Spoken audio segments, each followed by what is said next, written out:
Hello, my name is Ramona Shackelford, and I am the coordinator of the Northwoods Cooperative Weed Management Area. And we are here for a virtual version of Invasive Species ID Day. And our guest presenter today is Jeanne Scherer of the UW Madison Extension, and she is an Aquatic Invasive Species, or AIS Outreach Specialist. And she is going to be doing a presentation about purple loosestrife biocontrol, and she runs the Wisconsin program on purple loosestrife biocontrol. After her presentation, we will have a video of purple loosestrife biocontrol project that was done in the Chequamegon Bay this year, 2020. So thank you, Jeanne Scherer, for coming, and for everyone attending. And here's Jeanne. Thanks. So I'm Jeanne, and I am the statewide coordinator for the Purple Loosestrife Biocontrol program. I started, actually last year, Brock and I started doing the transition. Me and Brock Woods, who is the father of all of this in Wisconsin. So I got a head full of good purple loosestrife stuff as a result, so it's been really helpful, and I'm happy to share at any time. So let us see if it's going to let me advance this slide. There we go. So today I want to just kind of give an overview of biocontrol. I know a lot of the people involved have been involved already in the past, so and I certainly don't want to take away the thunder of the how-to type video that you guys are going to see later. So I may kind of gloss over that section, but I did include it. Some info about purple loosestrife in Wisconsin and the biocontrol program, and how people can get involved if you're not already. So biocontrol is basically the use of one species to manage another. It happens just naturally in nature. It's part of the whole predator-prey relationship. So you've got barn owls out there eating mice. They'd be eating them whether they're on the farm or not. So it's a form of natural control. I get a big kick when I look at birding photographers that are taking pictures in Madison and Milwaukee that show osprey or bald eagles or herons gobbling up goldfish and koi, which are not native. So you can have native species or those traditionally located species helping to control the ones that we have unfortunately released into the system that are not necessarily good for the system. And then of course we have what is more often going to jump to mind as biocontrol is when you use two species that are not naturally occurring in an area, they're not traditionally there, in order for one of them to control the other one. Get it under, never fully controlled, but well managed. So when you're using two species in that way, you're starting out, of course, with two that are not ones that you would naturally find in the area. They're not considered native to that location. But they have co-evolved in wherever it is that they came from originally. So in the case of purple loosestrife, we're talking about species from Europe and Asia that they're fully under control and managed. They're not a big problem.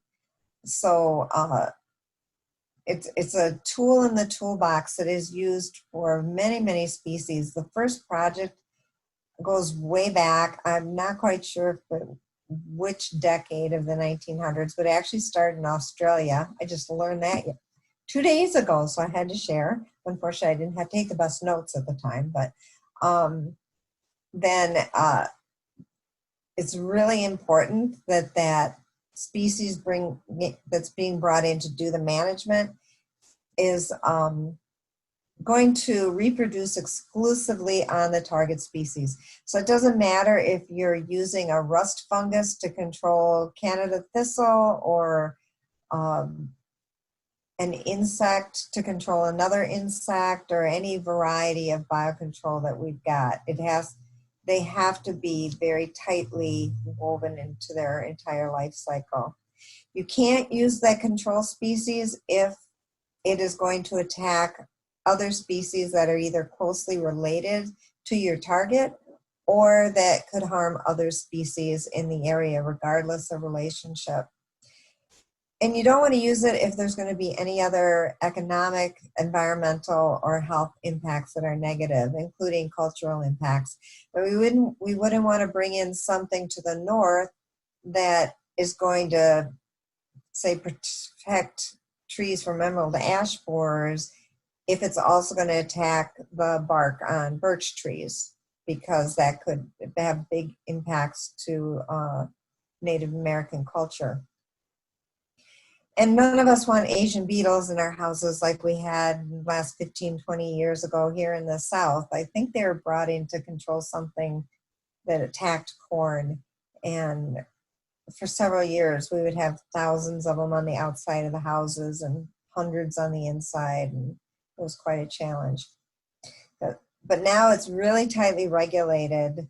A lot of those early biocontrol species would never be allowed into do the work into a different location than where they came from. They are both federal and state levels that they have to go through. So the tags, as they're called, that USDA Technical Advisory Group or Biological Control Agents for Weeds, I'm glad they just call it tag. When researchers are getting to the point where they think they've got something, they have to work with the tag in order to get permission to start looking at it here, and they still can't go until they get what is referred to as an APHIS permit, which is another really long name that I didn't include here because we probably won't need to deal with it. But then once those steps are done and the research has gone far enough that they feel they're ready for more localized research to be done, such as here in Wisconsin, in the case of the beetles that we had to go through the Wisconsin Department of Agriculture, Trade, and Consumer Protection before we had permission to start even testing them in the state.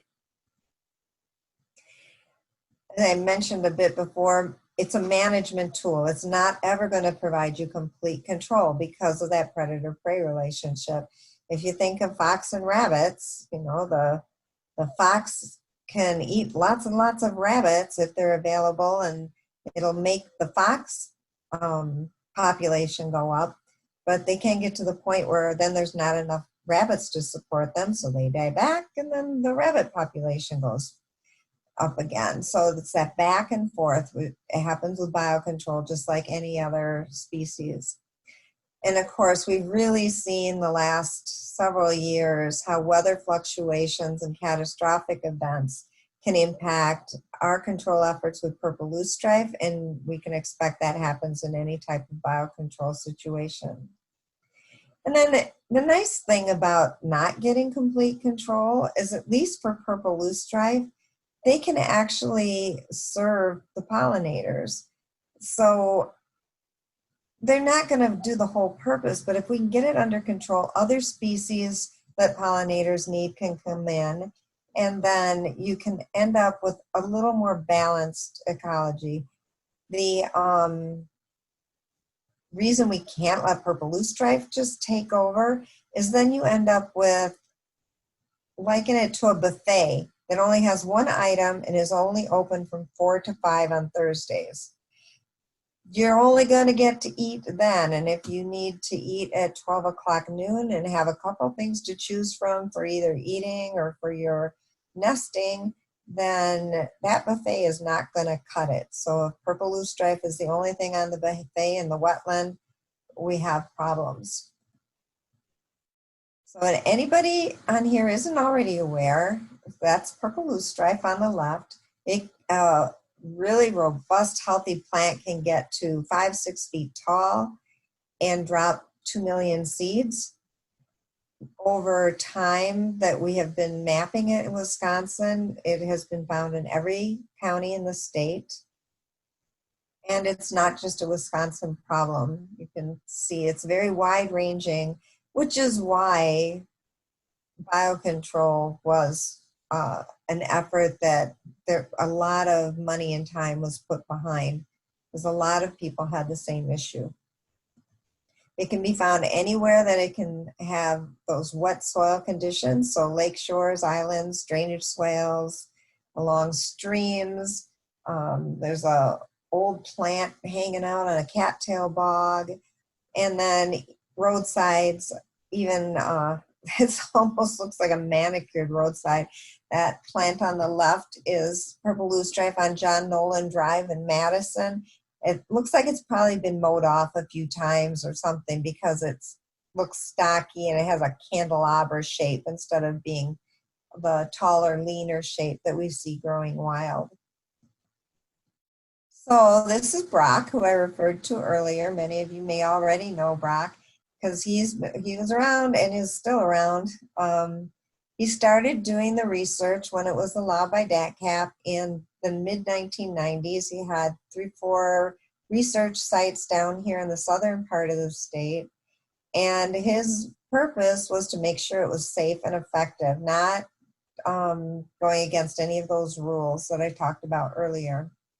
He started with 2 species of Gallericella beetles and 2 other species, I believe both were weevils.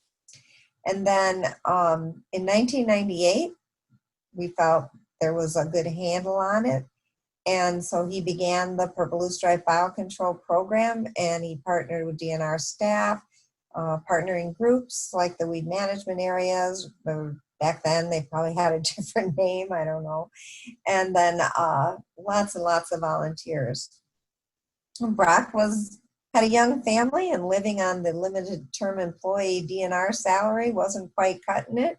So somehow he managed to end up developing a partnership with UW Extension and coming on with Extension as an educator and being contracted by DNR. And then that's the same situation that I've got now, where that piece of Brock's work is just part of my extension contract with DNR. It works out great. As I mentioned, he had lots of partners, and I can't thank Brock enough for developing those partnerships because that's the basis of the program. We have over 1,300 records of individuals and organizations. Considering some of those organizations could have 10, 20 people, you can imagine that number is much, much higher of actual people who've been trained and participated.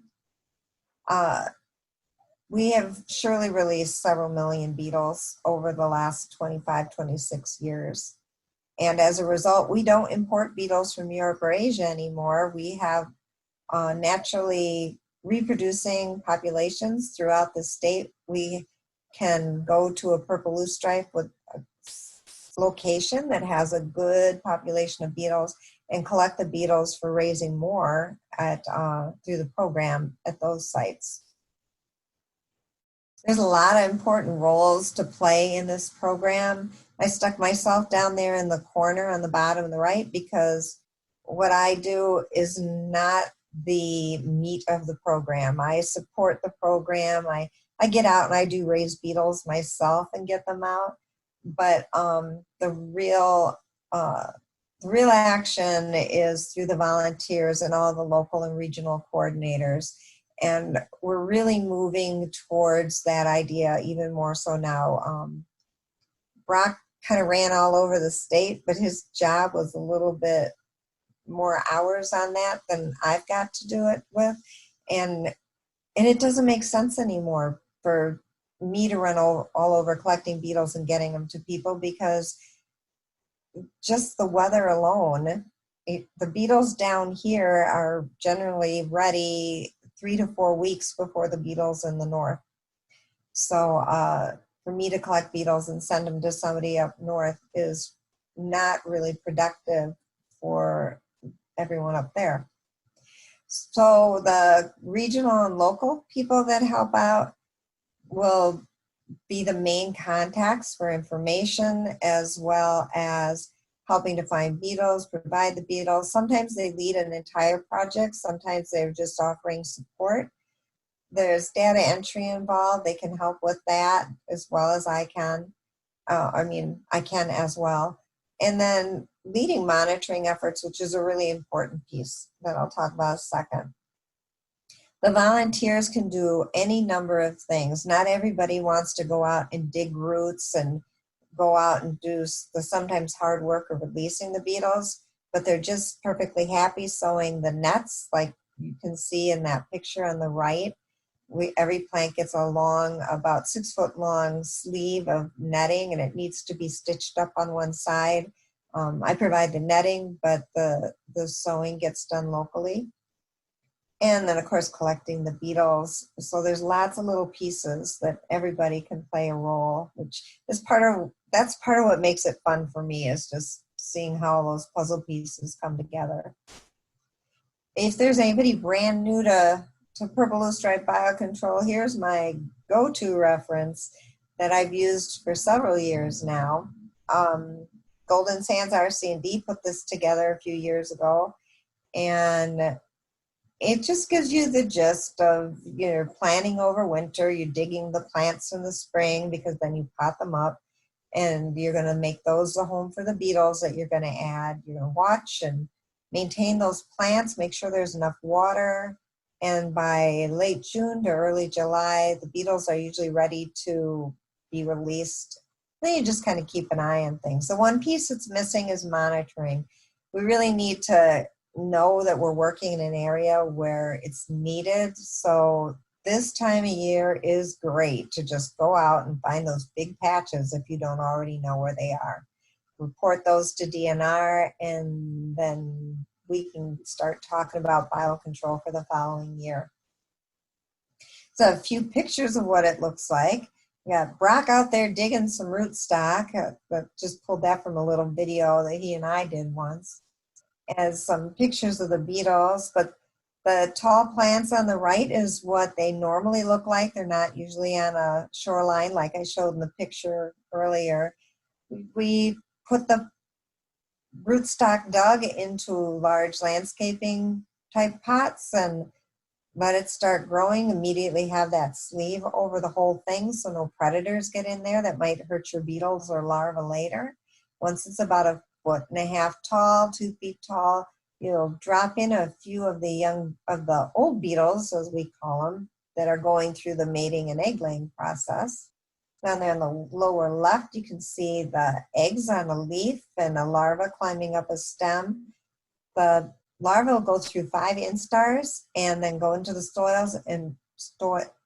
soil and pupate.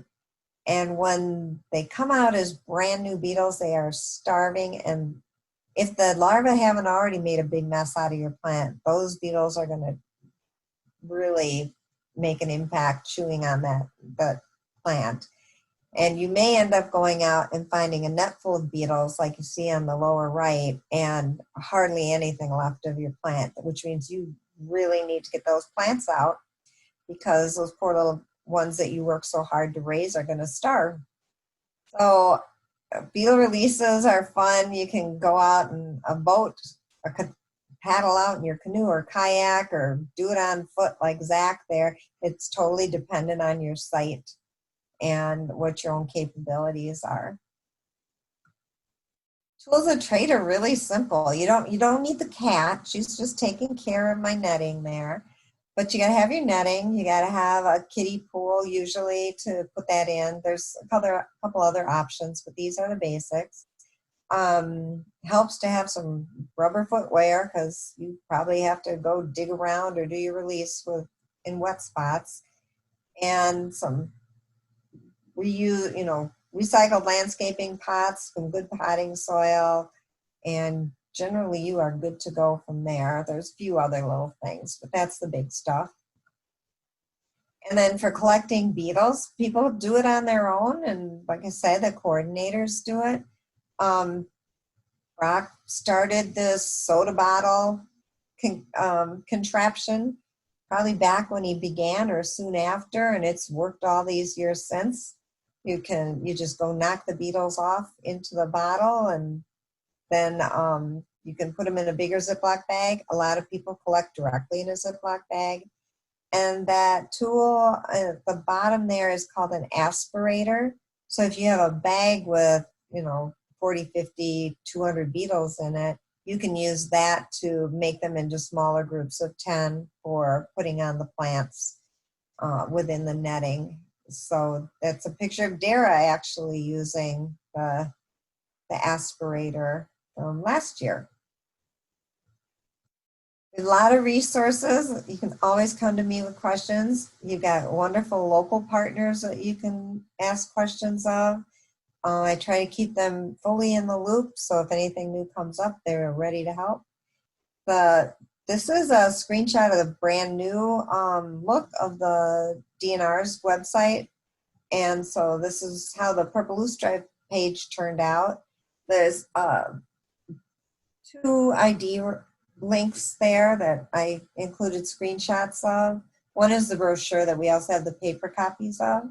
And then down in the middle, there's links to the new guide that's kind of pulled everything together I learned from Brock. And then the application paperwork link is there, as well as the beetle release link. And then this is my favorite part. It's the mini guide, the color. I just put it together from all the fun pictures I'd collected and content from the bigger guide. So it's more of a quick tool. There's really only one big requirement. Purple loosestrife is a restricted species, so you have to have a permit and you have to get that sent in. And then the beetle release form is also a requirement of the permit. So beyond the legal part of it, it helps me know who's doing what and where and help get partners matched up together, potential partners. And we had been doing where every single person needed to get this sent in, but I've been talking to the statewide coordinator for monitoring, who's the person who actually signs off on the permits. And going forward, it looks like, say Ramona is going to run a project for 15, 20 people. She could be the permit holder and give everybody else copies. And that way, I need all the correct beetle release data, but you really only need that one permit in one person's name in that case, instead of having 20 separate permits, which will make everyone's life easier. And then to wrap up my part here, here's just a success picture from way back in 2004 up in Burnett County of an area that had pretty good infestation going on. And then 2 years of beetle control, and all the purple loosestrife stems shown there are dead. They're just old remnants of those plants. So and within a year or two, you can start seeing some good control. And I don't know if you want to do, you're going to have a nice block of question time later, so I'm assuming you don't really need to do that now unless you wanted to, but I bet you guys want to see the video. I do. So I will wrap it up and you can take the screen, Ramona. Okay, well, thank you. That was very interesting. And if people have questions, you could put it in the chat box too, and we could address those at the very end. So I have a video, as I said, from this season of a Purple Loosestrife project with Ashland County AIS and Bayfield County AIS and the NCWMA. And one thing is, as you'll notice, we started later than typical. We started June 3rd is when we dug up the plants, and the next day we added beetles. So that's a little unusual, but we noticed that the beetles were very active, so we decided we better get them when we could, and it still did work, but a little different. So I will, okay, so let me see here. I will share my screen.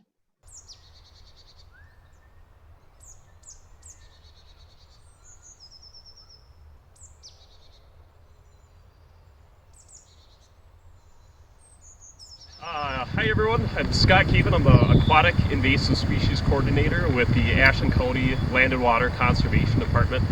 So we're joined today by some folks from Ashland County, and then also Bayfield County Land and Water Conservation Department, and then also members of the Northwoods Cooperative Weed Management Area. So what we're doing today is purple Loosestrife Biocontrol. So we're down near Hotel Schwamigan, right at Ashland, Wisconsin. And we're going to be digging up some plants, purple Loosestrife plants, and we'll be doing the digging, and then they will be potted in pots, and we'll add some peat moss and fertilizer to them, and we will raise the purple Loosestrife until they are right about like 18 inches or so, and then we will add about 8 to 10 beetles to each individual pot with the purple Loosestrife plants, and then we will let them reproduce, and usually takes about like right about 28 days or so. And at that point in the ball game, when you add 8 to 10 beetles per pot, typically they'll turn out to be reproduce and produce about 800 to 1,000 Galarosella beetles. So then we will take those beetles and we will take them back to wetlands or other areas that have high densities of purple Loosestrife, and we will release those beetles into those areas, and they will consume the purple Loosestrife. And kind of the ultimate goal is to basically just to have the beetles, once they are released, to have them chew up on the purple Loosestrife plant so it's unable to flower. So that way it's not able to produce seeds anymore. And even better than that, sometimes they are so effective they can actually chew up so much of the leaves that it'll actually kill off the purple Loosestrife plant. So that's kind of the purple Loosestrife Biocontrol 101 there. Okay, so identifying purple Loosestrife. Really, when you start a purple Loosestrife Biocontrol project, you have to kind of know where the purple Loosestrife is, before you go out. And you're actually going to be picking it when it's digging it out before it is really very big at all. So you really have to know where it already is. Smaller plants, they all are going to have what we call a square stem. There's edges on two sides. So if you feel it, you can definitely feel a square stem. The leaves are opposite, and they have no petiole, so they connect directly to the stem. And they also are 90 degrees from each other. So these are going in this direction, and these are going 90 degrees in a different direction, and then these are going 90 degrees from the one below it. So those are all ways to identify it. It also has entire leaves that are rather narrow. So you can see they don't have any teeth along the edges. And this one, we can see that it has been chewed up quite a bit. So there have been some Galarosella beetles here. Alrighty, so we will get started here with the actual digging process. So we found our purple Loosestrife. That's really the main first step. Once you get your crew gathered and get all the equipment all set. So with that, we'll start digging this one out, and this one is actually a pretty big Loosestrife plant. So this one, if we can get all of it, that should actually be about the perfect size for one pot. So we'll start to dig this out now.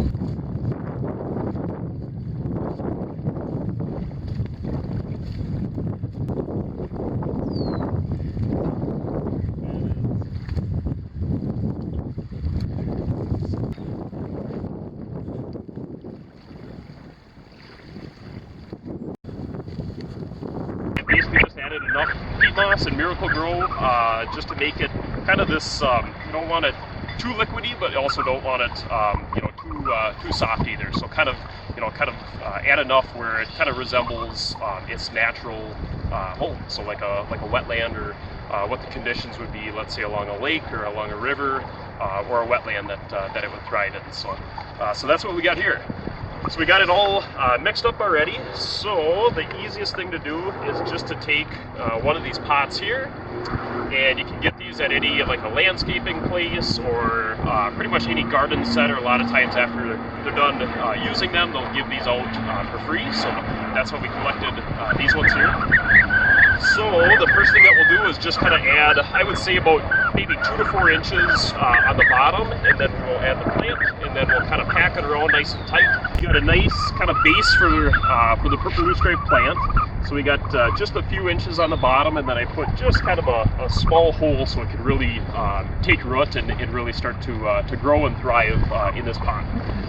So we have that in there already, and then again we have our purple loosestrife plant, and as you can see, we took out some of the sand and debris, sticks, that kind of stuff that were around this rootstock and the roots here, but we also left a fair amount of it too, because obviously it was growing well in these conditions, so we didn't want to totally disrupt it of its home there. So now that we got the pot about a couple inches full here, we'll actually add the plant.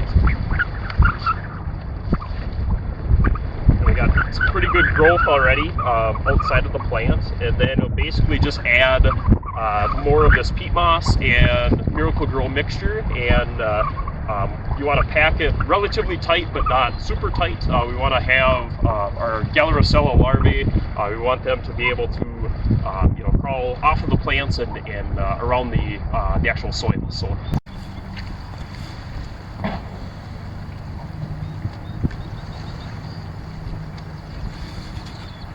alrighty, so this is what it'll look like when it's complete. So you can see we got the actual plant, and obviously the rootstock and roots would be underneath it. We got our soil mixture, and we got just enough peat moss and then the Miracle-Gro mixture right here. So we have, I basically put it so it's kind of flush in line with like the start of the purple loosestrife plant. I don't want to go too high, something like that. We don't want to bury the leaves and most of the stems, but just having it, basically flush with where the roots would end and then the stems would start to begin is a good spot to do. And then you want to make sure to leave just a few inches at the top of the pot to give it enough room to really grow out, and for the beetles to walk around and the larvae to use the soil. Yeah, let's do 7 per pool. That way they got enough space.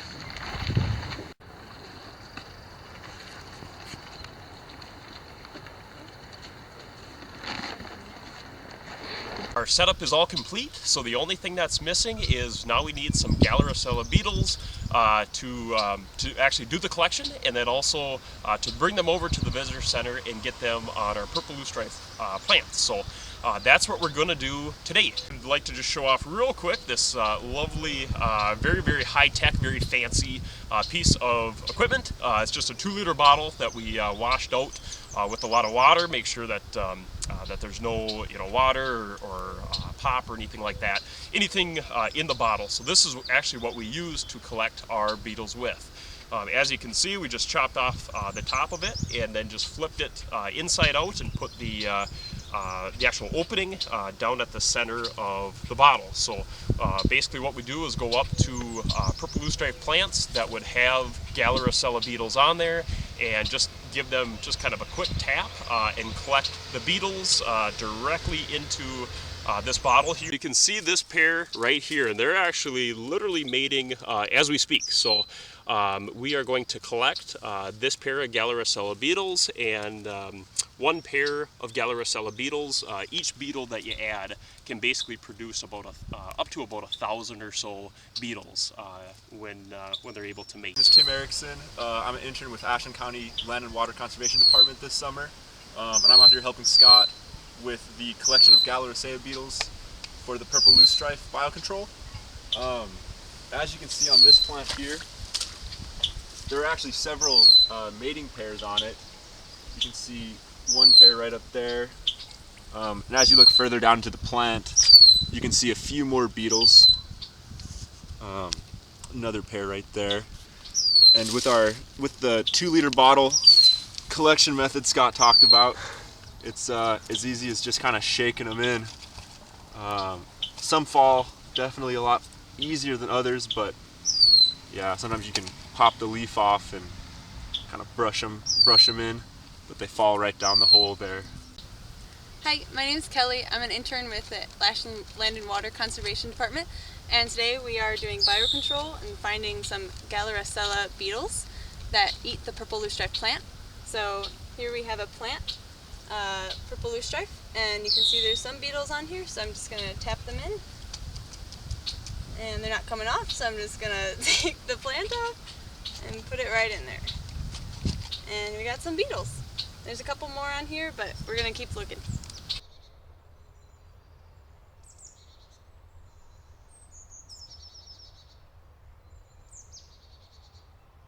starting to see some of these plants actually have eggs already, which is kind of neat to see.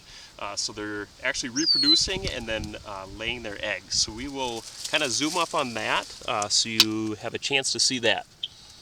So you can kind of see that they're kind of a whitish or kind of a light brown color for the eggs, and that's pretty stereotypical of them to just lay the eggs right on the leaves.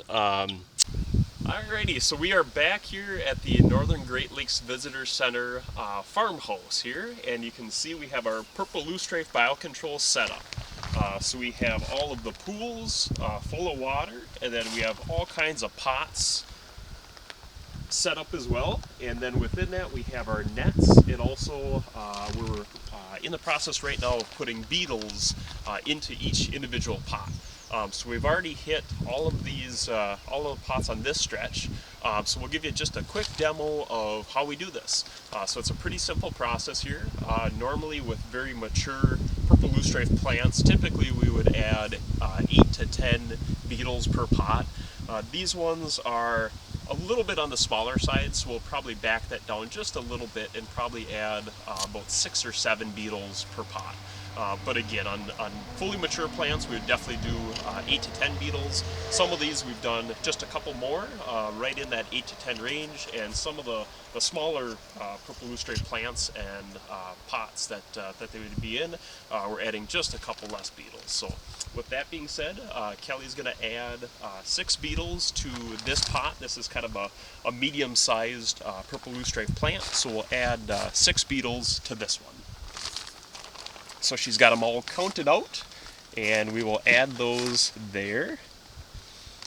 And you notice she put it right in the center of the actual net, and then we always like to make sure that it falls down all the way to the bottom of the pot. And you can see the leaves actually got kind of intertwined with the purple loosestrife that is down at the bottom of the pot right now. So that is perfect, and now this one is fully potted, and we can just tie it up.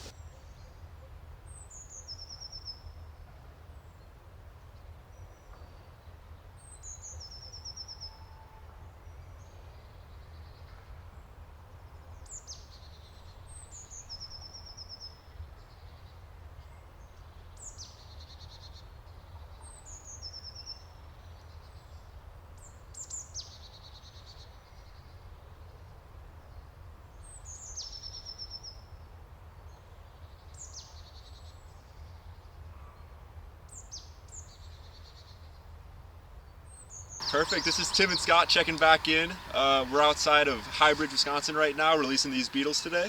And we are in a kind of a wetland here. A lot of purple loosestrife, relatively kind of medium to high density. So this is a really good candidate for a Galericella beetle release site. So we found a bunch of loosestrife right here, and it's really scattered throughout this whole wetland. So we're doing this release site right now. A couple days we've had adult beetles from this year that are just starting to hatch. So it's time to take them out to the field like what we're doing today.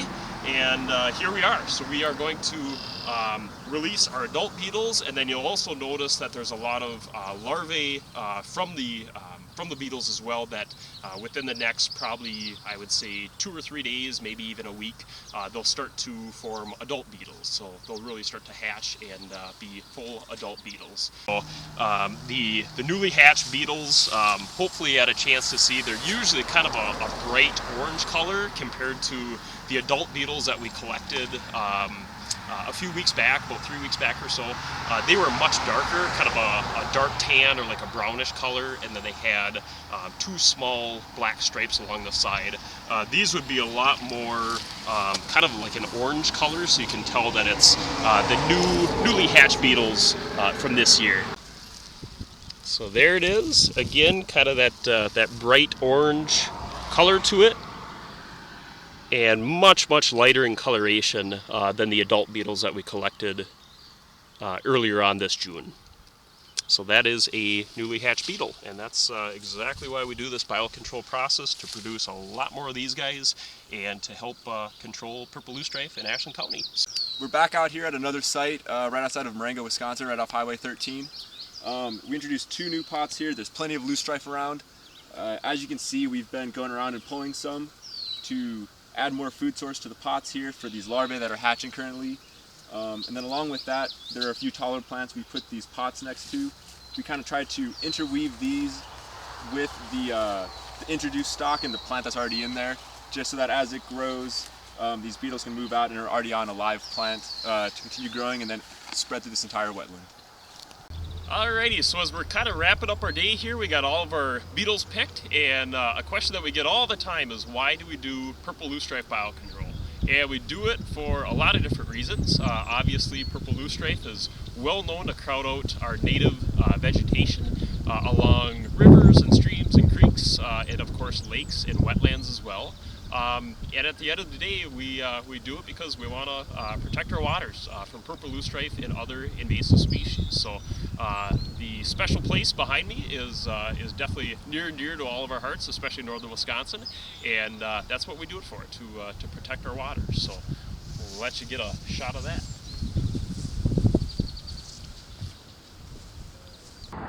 Hello, this is Ramona Shackelford of the Northwoods Cooperative Weed Management Area. So here we are at the Sioux River and the Sioux River Slough. So you can see there is a lot of purple loosestrife. So when we were doing the biocontrol project, we did bring some canoes out here and left some of the pots for 3 weeks in the Sioux Slough to help control this purple loosestrife here. We are hoping that some of those beetles that came off the plants that we left are able to establish their own populations and control the purple loosestrife a little better. In this area, if you look around, we got purple loosestrife all over. There already are beetles here, obviously. The plants around here that are looking a little dead are being affected by the biocontrol beetles. But we're going to add one pot over here.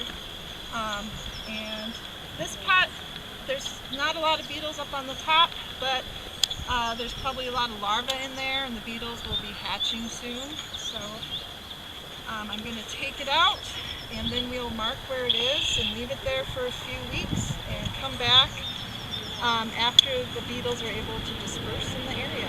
So, here we go.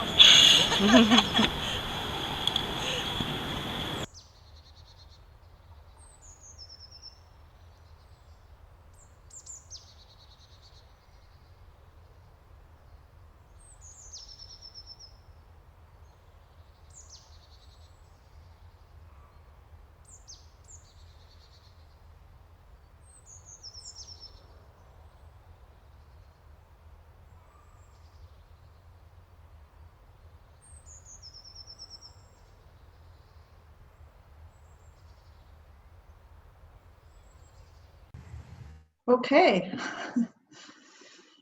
Were you able to watch that video okay? Did it come out all right? Oh, good.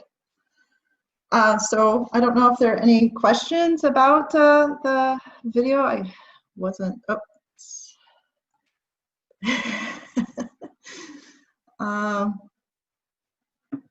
Well, we've used that method on our chain of lakes here in Sawyer County. Some years it works pretty good. Other years the beetles seem to get killed off. We found it most successful releasing the beetles on sort of land-based loosestrife versus bog loosestrife, that the beetles eventually work themselves over to the bogs and tackle it there. But as far as them doing a better job on sort of land-based areas versus out in the bog, I don't know if anybody else has run across that. I know that, you know, maybe the Sioux River Slough and Fish Creek also, they both have a lot of purple loosestrife, and I know that biocontrol beetles have been put in those areas quite often, but maybe the deep water is a problem. I'm not sure if when it's a deep water, they might not be able to really establish as well. And our beetles don't necessarily winter over too well, so we get our beetles, I believe, from Lake Hayward in town, where it's a little warmer there for some reason, and but some years they don't have too many to give to us, so some years are a little bit more successful than others. I don't even know, I don't believe we did it this year because of the COVID thing, that we just couldn't work as a committee to get it started. And primarily this year, people started out, if they couldn't, it really depended on where they were and the general health of the people in the group and all of that. But I spent the spring mostly recommending if you could do it on your own, go for it. But the DNR wouldn't let me say go for it as a whole. And I didn't want to, of course, say go risk your lives for this purpose. So I didn't. But I went ahead and did support anybody who wanted to go ahead because, they needed the support. So, and a lot of people did. Between the pandemic and the weather having impacts, it was an interesting year to be my first year handling it completely. We had a regular crew that, had the pools and had the beetles, and they were pretty committed to having it done several years ago, and it did make a good impact with the biocontrol. Unfortunately, at the time I had chickens, so I couldn't participate because I'm afraid they're going to go after them. And well, the fox took care of the chickens, so I guess I could do it now.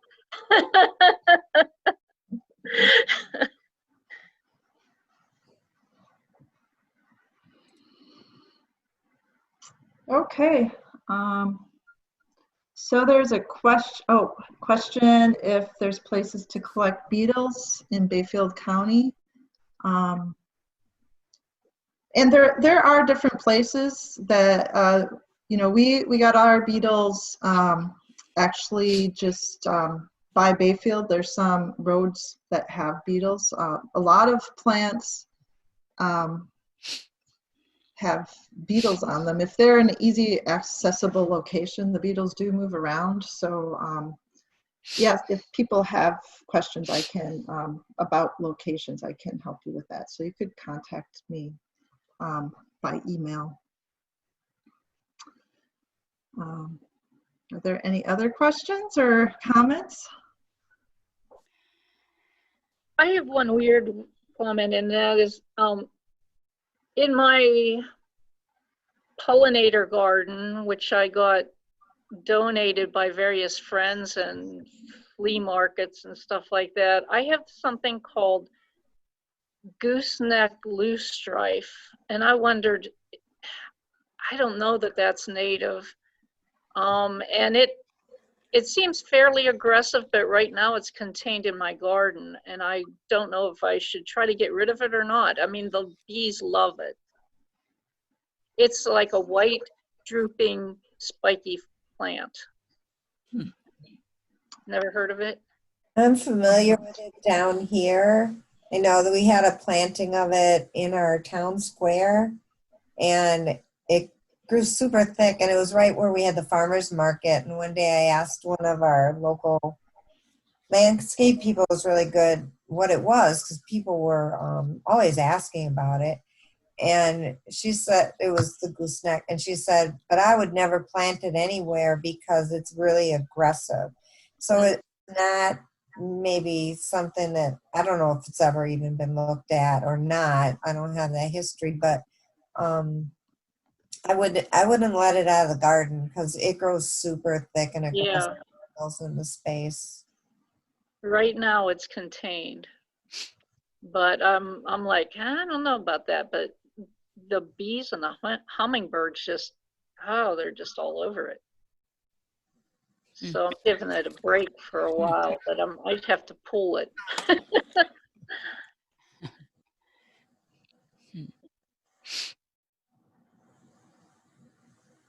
Okay. Okay, well, thank you so much for coming, Jeannie. That was really nice to get that bonus. It's nice to see your presentation. faces up there. Thanks. And I guess we have another invasive species ID day, September 25th. And that will be on forest pests with Paul Segan. So that should be a really interesting talk. And then I'm going to do another video kind of presentation about treating buckthorn on October 9th. So stay tuned. If you're interested in taking part, make sure you get a link. Can I ask one more question, and that is, sure. What are your feelings about using like the rodeo? You know, topping the heads off, putting them in a bag, burning them, and dabbling rodeo on the tops of the plant, because that's an alternative that our association uses. Then you're starting to talk about the whole process of integrated plant management. So some people will, if the infestation is too big to handle that way due to the cost or the physical nature of it, they'll start with beetles. And if they really want to get rid of everything, then they'll start integrating those other steps once Yeah. to a more manageable level. As if it's wet, of course, and you're doing more than dabbing, you're spraying, then of course you have to have a aquatic plant management permit. It's all permitted. But yeah, so those are options that people certainly use. Even when people couldn't get their beetles out, certain, like a little bit last year, but more so this year, a lot of people would go out and at least cut the flower heads off so they wouldn't have the seed dispersal. mm-hmm. Okay. Yeah. So I know, I think Dara asked if the video be accessible. And I think we had said that it would be on the Northern Great Lakes Visitor Center website at some point. And we can also, I think, share that maybe on the NCWMA has a Facebook page also. So we'll try to get the video so you can share it with people that might have been interested that didn't make this program today. Will it also be on the Forest Service website, Teresa? No, we can't post it on the Forest Service website, Susan, but we can try to put it on our Facebook page. Facebook, I meant Facebook, sorry. Yeah.